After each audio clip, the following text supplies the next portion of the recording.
আসসালামু আলাইকুম সম্মানিত দর্শক শ্রোতা। এই মুহূর্তে দেশ ও প্রবাস থেকে যারা আজকে আমাদের এই প্রতিবেদন দেখছেন সকলকে আন্তরিক শুভেচ্ছা অভিনন্দন জানাচ্ছি। দর্শক শ্রোতা, যেই ঘাসটি নিয়ে কথা বলছি এটি হলো ডক্টর জহির স্যারের চীন থেকে আনা যারা ওয়ান হাইব্রিড ঘাস। গরু, ছাগল, ভেড়া, মহিষ, গারল যে কোনো গবাদি পশুর জন্য এই যারা ওয়ান হাইব্রিড ঘাস চাষ করতে পারেন।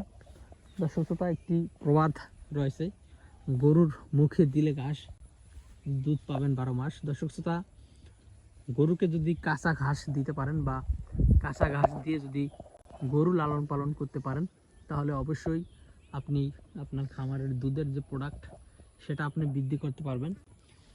যত খাবার রয়েছে গাভী গরুর জন্য সবচেয়ে বেশি দুধ উৎপাদন হয় বা সবচেয়ে বেশি দুধ বাড়ে এই কাঁচা ঘাসে। দর্শক শ্রোতা, এরকম কচি কিংবা এরকম কাঁচা ঘাস যদি গাভীকে দিতে পারেন 100% গাভীর দুধ বাড়বে।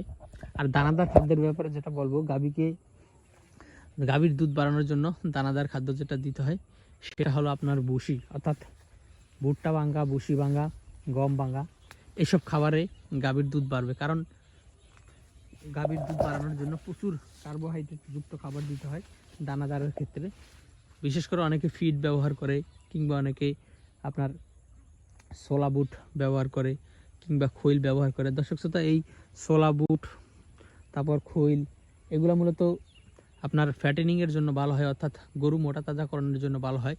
তবে গাভীর দুধ বাড়ানোর জন্য আপনার কার্বোহাইড্রেট যুক্ত খাবার দরকার, বিশেষ করে গমের ভুসি কিংবা ভুট্টার গুঁড়া, এসব খাবার বা গমের গুঁড়া এগুলাতে মোটামুটি দুধ বাড়ে।